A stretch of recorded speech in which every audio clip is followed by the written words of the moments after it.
Nitro sucked, and it wasn't even funny. No. It was just bad and boring. And repetitive. It was unopposed. It may as well have just said the same hour of TV 3 times in a row. You've been trying to beat Raw for months and months and months. And finally, there's a fucking tennis tournament, and it's your opportunity unopposed to turn this war around.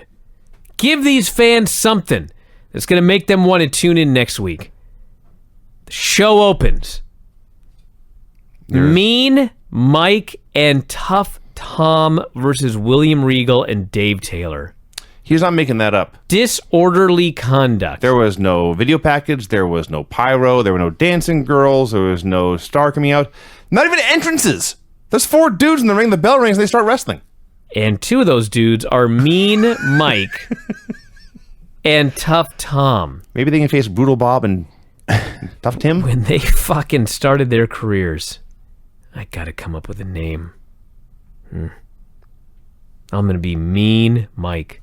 I'm gonna be Tough Tom.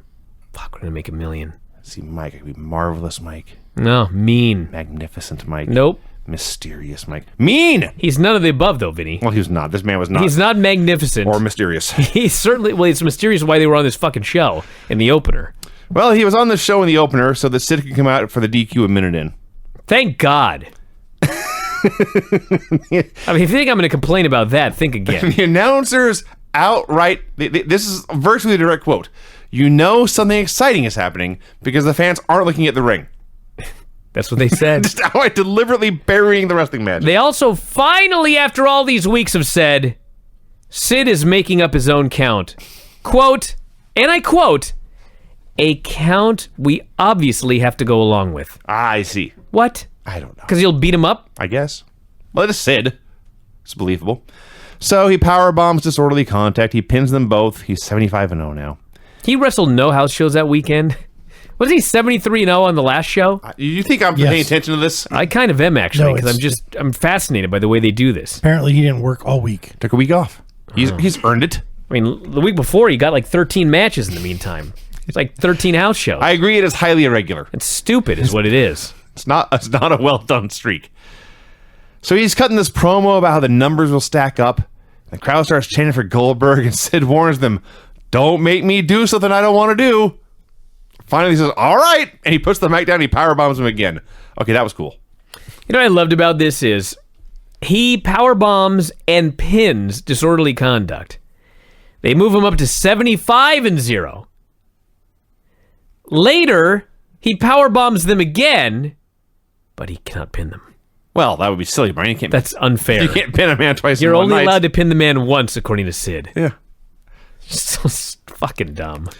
So they're talking about Berlin's debuting on the show, and they talk about Berlin and all the other stars arriving via limousine. Then they cut to the parking lot. Are you done with Sid? Yes. Sid cuts his promo. He says, I said that right. in the year 2000, I see. there will only be one name. And every fucking time he says that, the fans start chanting Goldberg. And I'm just astounded watching this because they're making up a fake streak for Sid. It's phony as can be. It's so dumb, but these goddamn fans are into it. And they want to see the other man with the streak, Goldberg, take out Sid. Cool. So we go to the back of the parking lot where Lenny and Lodi are not in a limousine, they're in a taxi cab. And security won't let them into the building. They are mobbed by fans. Eventually they got in. Just astonishing, Vinny, because even though it's a fake streak, you got one large man who doesn't lose. There's another large man who doesn't lose. And the fans just want to see those men That's fight. all they want. They all want it so bad. It's so fucking easy. And people have to make this so fucking hard. Hence, the main event of SmackDown here tonight. Had a video recap of Goldberg and Page and Hogan and Luger and Sting and Sid and Steiner. I watch this show every week. I take notes every week. This video left me bewildered. Well, it's a bad video. I think I read this every week on Nitro. Nothing happened for a while. Yep. This is dead air. It's got 3 hours to fill. But it's not even filled. It's just there. Well, they try to fill it. I mean, we had 10 Hulk Hogan promos. There were 1,000 Hulk Hogan appearances in the show. Gene calls out Luger for a promo. Still wearing a shirt. Luger says Hogan spent 3 years showing Hulkamania had been a sham. Now we're all supposed to believe him? He claimed to have damning physical evidence that Hogan was a con man. And everyone started to boo him, and he said, "You can boo me, but my evidence is on its way to the building." Concrete, irrefutable evidence. Yes. Can you really call a photograph of something physical evidence? Yes. Sure. You can? Yes. Okay. By the very definition. It's printed out. I know, but like, if there was a crime and you found a skull, seems to me that's physical evidence. Mm-hmm. If you take a photograph of the skull, I find it hard to believe that's also considered physical evidence if you don't have the skull. I think physical evidence is opposed to circumstantial evidence. I see. Hearsay. Well, this definitely was not... Witness testimony, for example. Let me think about this. Is this circumstance? It's just a photograph of the guy. Berlin and his interpreter, I need a lawyer on this show. Una Lundorf. Yeah, Una Lundorf. That's not me. That's not a Muppet. That's the actual name of Berlin's interpreter. The hot blonde they found to pretend to understand German. Lash LaRue versus Scotty Riggs. What were you saying, Brian, about how the show was unopposed? I fucking died when they trot out Scotty Riggs and Lash LaRue. And I thought, all right, Sid's coming out again. The fucking fans are chanting, "We want Sid." Oh, Sid. I thought saying we want Sting. What Okay, we want better Sid makes more setup sense. for Sid? Yes. The fans do not want to see this match. No one does. So, of course, no Sid. Oh, Sid. Lash LaRue and Scotty Riggs wrestled for, 8 minutes as the crowd chanted boring. It wasn't their fault. They did what they could. Now, they did not get Sid. They did get the Deadpool coming out. This is ICP and Vampiro. Yes, they were called the Deadpool like one time, and I'm sticking with the name. So, once again, twice in 2 matches, the announcers say, something exciting is happening. Nobody's looking at the ring. Vampiro comes out. He tells Riggs, "You owe me." This is after Riggs wins with the famous. Yeah. Actually, no, he distracted Riggs first, but then Riggs won anyway. I see. Yes. So, Lash makes this comeback. Vampiro climbs in the ring. No one cares. Nick Patrick's just standing there. Just looks at him. Riggs wins with a Fame-Master. And then Vamp says, "You owe me." And Riggs says, "No, I don't." Vamp says, "Yes, you do." Riggs says, "No, I don't." And they leave. Yeah. Fuck this show. It's bad. It's not a good show. Revolution comes out for a promo with, and I quote, their own t-shirts and everything. Dude, Revolution. What in the world's happening? This is the deadest gimmick. Nobody gives a shit. They're trying... It's actually Shane Douglas. He's the talker here. Yeah. He's trying this rah-rah speech to get New York behind all of them. New York does not give a shit about any of them. There are even boos as he's trying to get him over. They all issue a challenge. Believe it or not, the best talker of all of them was Chris Benoit, not Shane Douglas. And then Dean says, "Out with the evolution." What evolution? What's going on? I don't know. In with the revolution. They've been saying this for weeks. I know. What's the evolution? We don't know. No, I didn't. No idea. I was unaware there was an evolution in WCW. And it had to end. Maybe Yeah. he's talking about the beginning of man. You think about it, wouldn't the end of evolution just mean the end of the species? You would think. Yeah, don't do that. Nah, not necessarily. I think we're evolving every day. Yeah, backwards. This was no good. This was no good. Oh, fuck. Lodi and Kaz Hayashi. I haven't seen Kaz in. Let me say something about Months. this, everybody, okay? I never had the most exciting matches on the indie scene, okay? I disagree. But I rarely had a bad match. I rarely had a match that fell apart. You want to know why? Because when I put a match together, I considered, what can I do and what can this other guy do? Idiot proof. And if I asked the other guy, if I said, "Hey, let's do this spot," I could look in his eyes as soon as I said that and immediately know whether this was a good idea or not. And if it wasn't a good idea, I said, forget about that. Let's do something else. If he suggested something I didn't want to take, forget about it. Let's do something else. Like Peach wanted to give me a high kick. I fucking hate taking high kicks. I said, no high kicks. Let's do something else. This shouldn't be that hard. These two fuckers go in there, and somebody had the bright idea. Let's do a tilt-a-whirl head scissors. It's probably Kaz Hayashi's idea. Sure. Lodi clearly had no idea how to take it, but nobody said, let's do something else. they fucked up this twirl head scissor spot in the most hilariously fucked up manner. They both fall down like just two complete idiots. A bad match. Everything sucks. And this is with Kaz Hayashi in there. And finally, Lenny and Lodi switch places. Kaz pins Lenny, who's not in the match, but he is the Cruiserweight Champion. Which leads the announcers to say, well, shouldn't he be the Cruiserweight Champion right now? No! He's not in the goddamn match. With the booking lately, that's not a bad question to ask. It's true. I don't blame the announcer for wondering If that. it was on Raw, there would have been a title change. This was so bad. I'm so happy you guys handled that one. There's I did nothing... not want to revisit that. It was bad. I can only say, if anything, you were being too kind. They also, during this match, for whatever reason, put up a countdown clock for the new video game, WCW Mayhem. Yeah, When the game goes on sale. Mayhem. Yeah. Bobby Heenan was Marketing. so excited about Mayhem. He was marking It's up for like Mayhem. watching TV. Right. It doesn't even look like a video game. You can control the TV. I was like, dude, wait another decade, buddy. So I didn't watch all the G1, but I'm confident there were more blown spots in this match than that entire tournament, Okay. including the very first spot and the very last spot. I would say in the entire history of the G1, everyone in fucking history.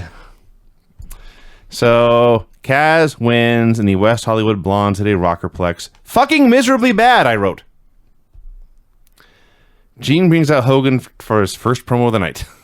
Can I say what Mean Gene said when Hulk Hogan came out? Yes, please. Hulk Hogan comes out, and Mean Gene says, and I quote, "I have not seen so much yellow and red since the canary hit the blender."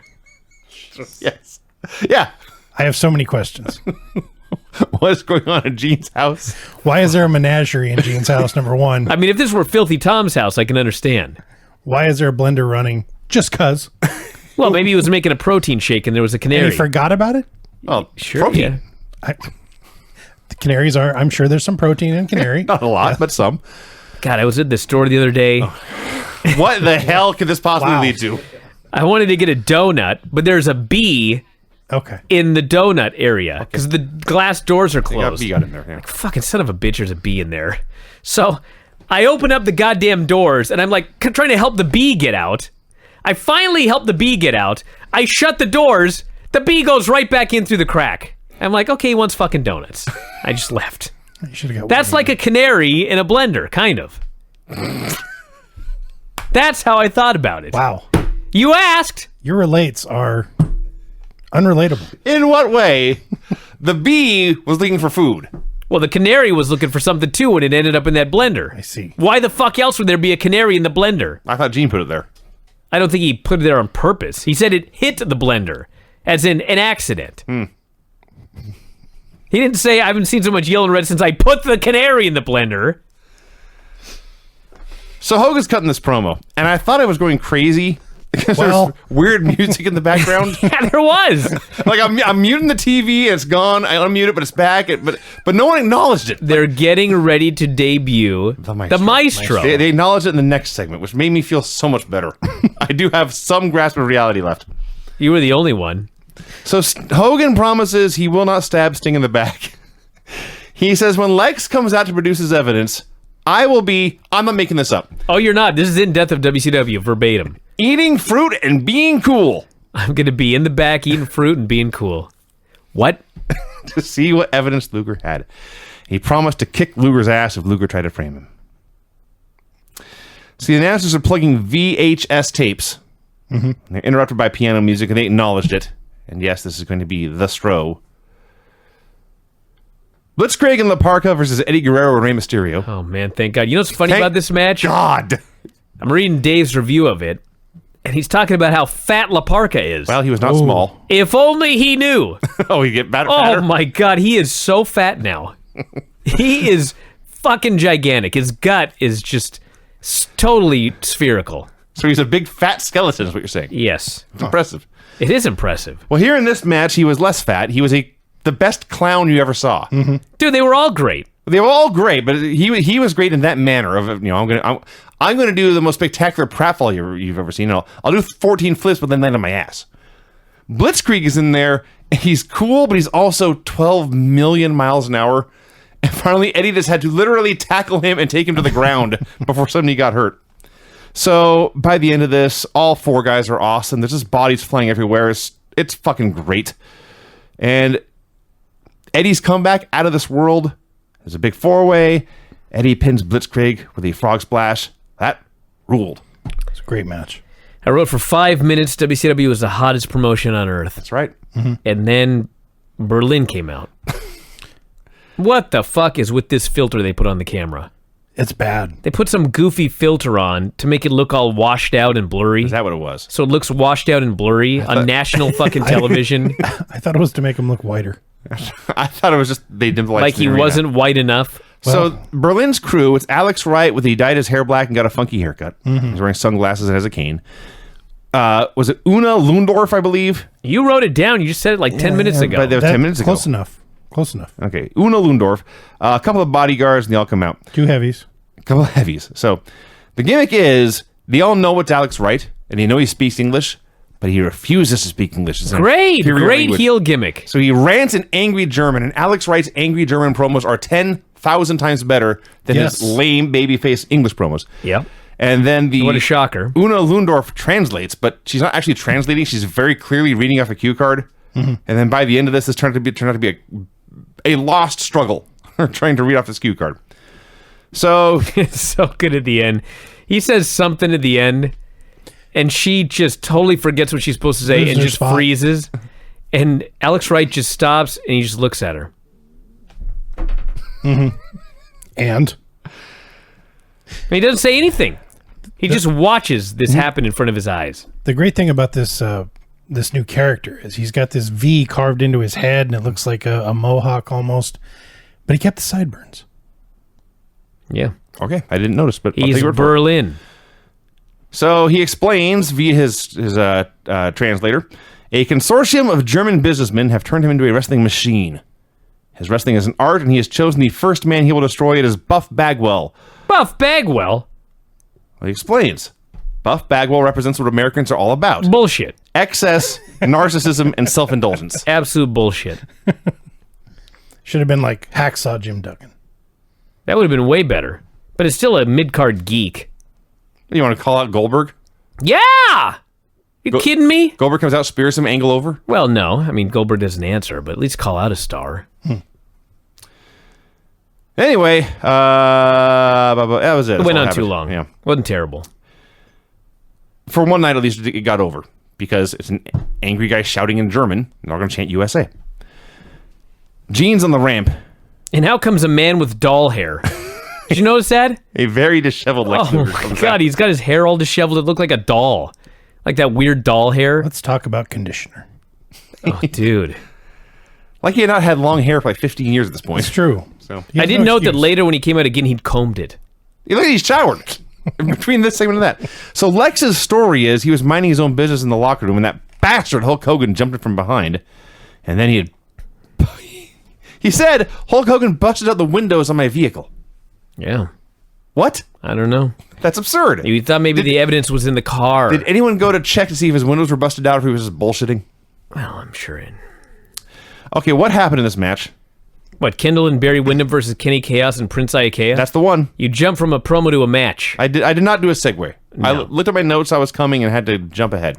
Well, I was waiting for Sid. He didn't come out.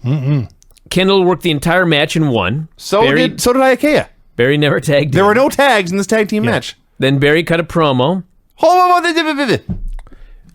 Yeah, let's go back to talk about how Prince Who Iaukea has. gives a shit? You wanted to be longer with tags? Remember when Dude, he? This was the perfect length. Dude, you watch this match. Yeah. Remember- Wasn't that long. Remember when It's not this long. My God, when Prince Iaukea came cursed. I back got him to curse. from New Japan, and he was awesome for like a month, No. and then he regressed. I do not remember this. Okay. I think it's an urban legend. Like Dean Malenko used to be really good. It did happen. And then a week or two ago when he had that 6-man tag match when I said nothing that embarrassing ever happened in my entire career is his performance, he comes out here, it's Prince Iaukea and Kendall Windham. No one tags out for like 3 minutes. And in the middle of it, Kendall drops a knee and pins him. Yeah. What the hell was that? I went back and watched the whole thing. I figured Why? Iaukea must have been hurt. No. No, he's just regressed. He's horrible. They now. would have beat up Kenny Chaos if he was hurt. Yeah. So, okay. Wow, something bad on WCW. I think You're trying to figure out what happened? I honestly think he hurt himself trying to skin the cat. I think he pulled his own throat into the ropes. I see, maybe. So then they call out Harlem Heat. Harlem Heat comes out and brawl. If he got hurt, why didn't he make a tag? I don't know. That's what I was trying to figure out. So their plan was, I will hit 6 moves in a row and drop a knee on you and pin you? That sure seems like what the plan was to me. Okay. Maybe they went through the curtain and they were told, you got 10 seconds. Dude, if you had 10 seconds to get yourself over and win, wouldn't you use something cooler than a knee drop to win? Do anything. Dude, you're a fucking Wyndham. Do a lariat. It's Kendall Wyndham. I realize as Wyndhams go, you could do better. Who cares? So Harlem Heat comes out and brawls. They make covers. The ref's counting 3. What the fuck is happening? It's really bad. It's awful. They keep brawling.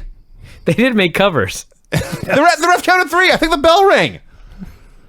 They hog-tie Booker T, and they stomp him, and they leave. Like 3 weeks ago, the show was good. Yeah. What happened? Gene brings Lex out for his 3rd appearance. He's got a How fucking can this show only be half over? envelope. God.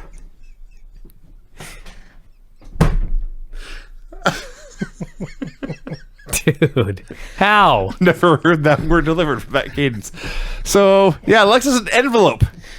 And he calls out Sting. You haven't been doing the bills and shouted, I need an envelope to your wife? I have not. Okay. And if I did, it would not go well. So, Lex claims, he calls out Sting. He says, when Hulk was supposedly rehabbing his knee, he had been busier than any of us thought. He says, Hulk Hogan was the one who was driving the Hummer that ended nearly ended Kevin Nash's career, and I have proof. Kevin Nash was back the next week. He didn't even sell it. I know. They don't even remember that? No. Fuck. So he punched out the window to get himself out. He's bad, man. Lex pulls out the photo. Hey, at least he opened the fucking envelope and shows what was inside it. He opened the envelope, he pulled out the photo, and then holds it in a manner so that neither Sting, nor Gene, nor the camera can actually see it. Eventually, like time passes, they eventually get a shot of it. It's Hulk Hogan standing next to a Hummer on a farm or something. Sure. It's white, too. This was his irrefutable proof. I don't think Lex is a lawyer. This was his physical evidence. Yes. Mm-hmm. So Hogan comes out to defend himself. He says this doesn't prove anything, and then says, how did you get this photo? Yeah, could he possibly have sounded more guilty? Yes. They all bickered. DDP drops Hogan and runs away. Hogan no-sells it. Yeah, what the hell was that? DDP ran in and hit the guy from behind. Mm-hmm. They cut to a shot of him leaving the ring. They go back to the ring. Hogan's on his feet, yelling. Yeah, at Sting. I was like, is this a replay? He knows. He didn't sell it at all. No. So they're shouting at each other, and Sting asks, how many times have you stabbed me in the back already? And that is a fine question on Sting's part. Hogan says, if you believe that photo, you're as bad as he is. Listen, this was a decent little angle. It cast doubt on good guy Hulk Hogan. There was physical evidence. Mm-hmm. I thought this was okay. I thought everyone's acting was good. It's way better than anything you'll see on Raw nowadays. I give this a thumbs up. One of the only other good things on this show. The great little touch is in the photo, Hogan standing next to a white Hummer wearing an NWO shirt. That's right, the black and white. Oh, I didn't even notice that. He was, yeah. The black and white NWO shirt. Yeah. He was hanging out with the geeks on the ranch. Buff Bagwell versus Van Hammer. The show was unopposed. Bagwell versus Van Unopposed. Hammer. They put this on there. You could have stopped at Van Hammer. And by the way, where was Buff when Berlin was calling him out like 10 minutes ago? He's a coward. Great question. Getting his gear on for this match. So boring as fuck. Everyone's Hammer gets the heat. Look at the ramp or whatever, and you can't blame him. Okay, so Van Hammer does like a chin lock or something, or a snap mirror or something. He's got Bagwell in front of him, and he like grabs his head and slowly walks a circle around him. Yeah. What the fuck was that? No idea. Then he starts posing with him like he's a Muppet. Dude, there's so much more to talk about on this show. Blockbuster finish. Buff, the babyface, hit a low blow in front of the referee and hit the blockbuster, posed instead of going for the pin, and then got the pin anyway. And this blockbuster, by the way, where you fly off the ropes, grab your opponent's neck, and crash to the mat, the Lugs kick of the week. Yeah. Is this that hard? Yeah. You can have the cat win a match and give him the kick of the week when he fucking kicks a guy? Well, he wasn't on this show. There's no one who could have won with the kick on this show? Who, Mike Enos? I don't know. On an unopposed Sweet Jesus. show, we had fucking Evan Courageous versus Mike Enos. Star cast Death of WCW panel. Air this show. Jesus Christ, the fans are immediately chanting, we want Sid. Guess who doesn't come out? Sid. Enos is so pissed. He didn't think Mike Enos thought this Long Island, New York crowd. Yes. I'm going to go out there with Evan Courageous and I'm going to blow the roof off. And he turned on him and he was so angry. They have this terrible match. Mike Enos goes for a pile driver. Evan does not know how to hold onto his legs. Nope. I was so scared. Listen, everyone. If you're taking a pile driver, you grab the guy's legs so your arms protect your head. It also bends his legs to ensure that your shoulders, not your head, land on his lap. Evan reaches up so his hands are on who the fuck was it? Enos's hands. I forgot his name. He's fighting, trying to break the grip so it'll land on his head. His head's dangling down, totally exposed. Thank God Enos was able to drop him without killing him. The Deadpool comes out because why the fuck not? They beat up Enos and Evan gets the win. Nobody got over. What? Nobody got over. Vamp tells Evan he owes him. Yes. I'm like, What's happening? Why is Vampiro recruiting Scotty Riggs and who the fuck was this? Evan Courageous. we need a new flock, apparently. And then Then it happened.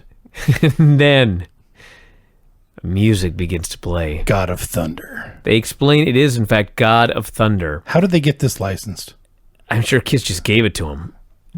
We don't want it.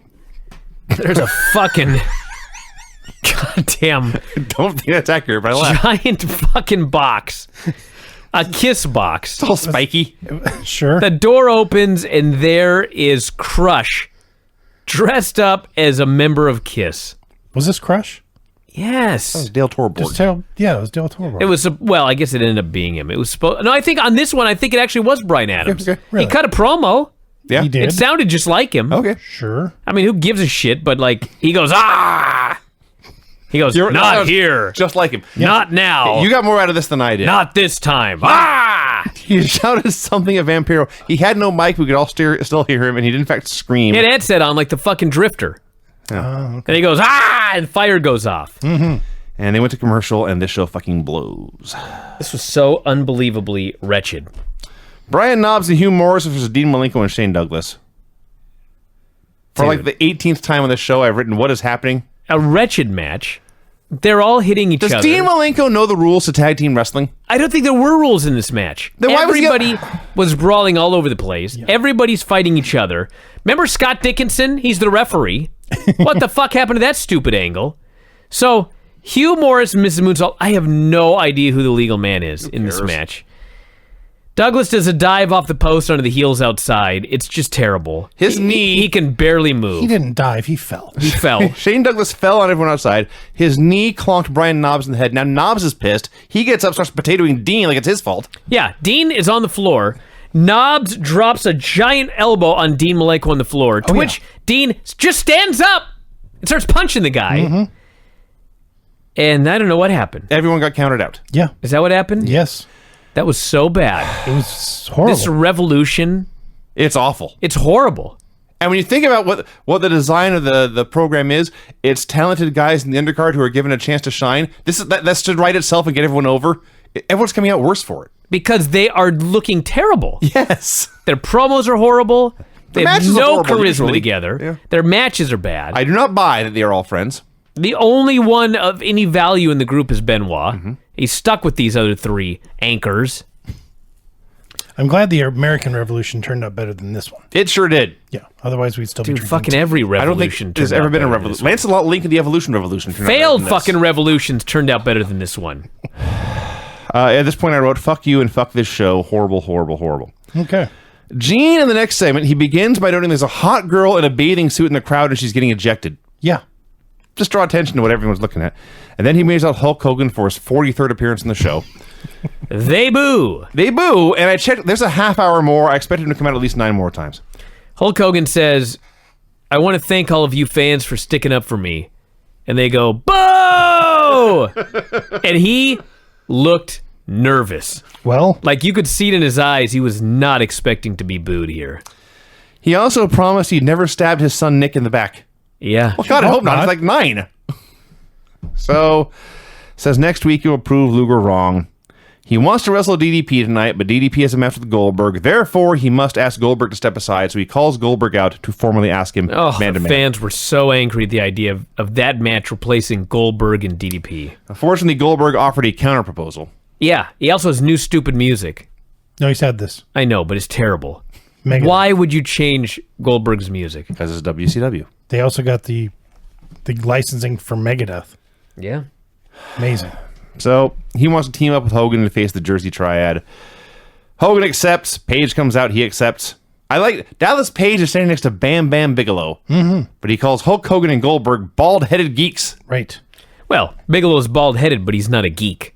That's true, but neither's Goldberg. Yeah, well, I mean, none of them are. Yeah. But maybe he's just watching some Paul Jones earlier. I want to get that line there. Disco Inferno comes out for a promo. You know what's funny? I teamed with Disco Inferno a week ago, Yeah, not even. Have you mentioned that? and he turned on me. And 19 years ago to this day, Rick Steiner got revenge for me. Sure. Okay. Disco got what he When had you coming. look at it, here. it really is a finely crafted story. It is crazy. How things work out. My hired hand, Rick Steiner, Yes. came out here and beat the shit out of this guy. So Disco declares himself a superstar, a sex symbol, a booty-shaking badass. He's living La Vida Loca. He's pretty fly for a white guy. He calls out Rick Steiner. So Rick's in the ring. He removes his TV belt. He hands it to the official. He is undoing his jacket and carefully laying it in the corner. The whole time, Disco is saying, "You're not an icon like me. You should take off that belt and put it on my shoulder yourself." And Steiner just levels him from behind, beats the shit out of him, suplexes him 15 feet into the air. Oh my God, he gave him this German. He grabs him around the waist, and he doesn't just go back. He goes up. lifts him straight up in the air, and then he goes back. I believe this is called a German suplex because Disco actually landed in Germany. Yeah. And he hit him with a diving bulldog and won. Disco literally got 0 offense. He was destroyed here. You picked a fine assassin, Brian, 19 years ago. Thank you. I got my revenge at last. So it's among the best things in the show, which is saying very little. So he keeps beating Disco. I traveled through time for this revenge. Saturn comes out to make the save, and they had the funniest brawl ever because Saturn is trying to work and take turns, and you hit me, I hit you, and Steiner's just throwing hands, just throwing bombs, and finally Saturn hits a super kick, and Steiner bails. I just love it. Like, they're basically having a real fight. It really was. Rick Steiner, he does this all the time. He gets in there and he just takes advantage of his opponent. Yes. Beats the shit out of him, but then gives him a spot. It's Exactly what happened here. Just give him one. Just one at the end. Oh, Jerry Flynn and Chris Benoit. This was fun. Oh my God, I could have watched this 20 times in a row. This was very good. I think what happened here is Chris Benoit went to Jerry Flynn backstage and he said, "Just fucking kick me as hard as you can." Sure. I can see that. And it turns out Jerry Flynn's kicks look a lot cooler when he's not afraid to just drill a guy. Sure. Because all his kicks are fucking awesome. Benoit's Benoit. Everyone's going crazy. Heenan's marking out. And Benoit hits the headbutt and the first family attacks for the DQ. Chris Benoit couldn't even beat Jerry Flynn before they shoot their fucking angle. Jerry Flynn had to be protected. So Revolution makes a save. Benoit says, "First family, there's only one way out of this." It doesn't say. There's a pause. And the answer say, "What is it?" And Benoit moves on. He starts calling out Sid. Are they doing war games? There's no way they're doing the Revolution versus the Family? First Family in war games. I got to find out. Funniest war games ever. I don't think that's it. I mean, that's what you had to. It was 4-on-4. Sure. It's fall. It is Fall Brawl. Oh my Right? God, they might. Yikes. Let's find out. Oh no. Fall Brawl 1999. I mean, it can't be worse than Oh, I don't know. 98 with the Warrior. I'm pausing. I actually don't know if they did one in 1999. Terrified to learn the truth. Let's see. War Games match. Let's see here what we've got. I should just probably look at... Just like Fall Brawl here we go. 99. Yeah. Here we go. All right. No, they didn't have one in 1999. Phew. There you go. 1998 and 2000. Okay. So what the fuck were they even... What was this? Who the fuck knows? Oh, Hulk Hogan and Goldberg versus the Jersey Triad. This is funny because Goldberg is a killing machine. And everywhere he goes, there's carnage and devastation and ruin. And his tag team partner is a bigger cartoon than Mickey Mouse. So a great contrast in styles in this match. Well, here's where it goes. At Fall Brawl 1999, the first family faced the Revolution. It was Hugh Morris and Brian Knobbs versus Dean Malenko and Shane Douglas in a no DQ match. That sounds wretched. Why didn't we just see that on the show and it was wretched? So they're doing this match. Hogan makes the big cartoon comeback. As he is doing the comeback, Goldberg spears Kenyon in half like a missile. Just goes through him. Again. It done it before? He did it last week, too. And that's right. It's just the way Kenyon takes the bump. It looks amazing. Yep. So as Hogan is dropping the leg and getting the pin on Bam Bam, Page hits Goldberg with a chair, but the ref just counts 3 anyway. Like Hogan... Bam Bam goes down. Page hits Goldberg. Hogan says, fuck, I gotta win now. Quickly drops his leg. Quickly the ref counts 3. Then they do whatever. Goldberg no-sells the chair anyway. A total mess, essentially. But it's fine. The good guys have come out. They've conquered the bad guys. The lead bad guy has run away, so there's still revenge to be gotten on him. Fine. End the show. Everything's good. No, there is more. Sting is backstage. What is Sting doing backstage, you ask? Sting is looking for Hulk Hogan. Where could Hulk Hogan be? He's in the fucking middle of the ring, you dunce! The biggest dipshit in all of wrestling right here is Sting in 1999. He kicks in the door to Hogan's locker room, and there's Randy Savage. Conveniently, there is a camera in the locker room which gets Sting's reaction as well. And Sting is very disappointed. Not angry that this madman here is here and all kinds of danger and carnage might ensue. He's disappointed like he's found out his son got a poor grade on a test. He just shakes his head. He shook his head. I can't believe it. And Hogan's going nuts in the ring. There are 3 things I'll remember about this match. And by remember, I mean I'll forget them as soon as the show's over. Goldberg spearing Kenyon to death. Goldberg taking a diamond cutter and hopping up immediately and not selling it. And Hulk Hogan having to get the pin with a leg drop in the middle of everything. Why? Because he's Hulk Hogan. I don't think he'd ever pinned Bam Bam Bigelow before, so he had to put that notch on his... Dude, this was such a mess. It was a complete mess by the end. This was a bad show. These were 2 very bad shows. Nitro was worse. Raw at least had the Rock and Sock connection. Nitro had Benoit and Eddie. Nitro had 2 good matches, but it was also 3 hours long. It was 3 hours long. That's I don't know. A solid point, too. There are no winners here. Well, let's do the match gimmick, and then we'll find out. Gimmick and go home. Let's do the sock gimmick. The finishers on this show were... one man who was not in a tag match pinned 2 guys who were. Clean pin, more or less. Another pinfall involving somebody who was not in the match. Clean pin, more or less. Well, Vampiro was in the ring, but he didn't do anything. Oh, yeah. Clean pin. Clean pin when one guy apparently got hurt and I have no idea how. Pin after interference. Double countout in a tag match. Clean pin. DQ due to run-in. And more or less clean pin in the main event. I did like that match where Vampiro walks into the ring and sits on the turnbuckle like as the ref's counting. Yeah. I don't know, dude. You couldn't wait? I really hated both these shows. They were very, very, very, very, very awful. All right. It's Craig. Oh, I didn't have anything to say. But right. Actually, check out BruiserBrodyBand.com, and they're on Facebook. And yeah, great. Do they band. perform in like furry boots? No. Do they have a song called Huss? No, but they should. They should. Yes. Man, Vinny, I'll so many suggest good this. ideas. All right, we're out of time, everybody. I will be back with whoever on Sunday. Maybe Lance is looking like right now. No show Thursday, since we'll be at All In Weekend. So Dave and I will be doing a bunch of stuff, and we'll be doing some video from down there as well. So if you're a video.up4wonline.com subscriber, you can check all that stuff out this weekend. And I'll be back on Observer Live tomorrow, Observer Radio tomorrow, The Filthy Show tomorrow. Lots of great stuff, so check it out. And that's it. We will talk to you again after a while. Good night. Good night.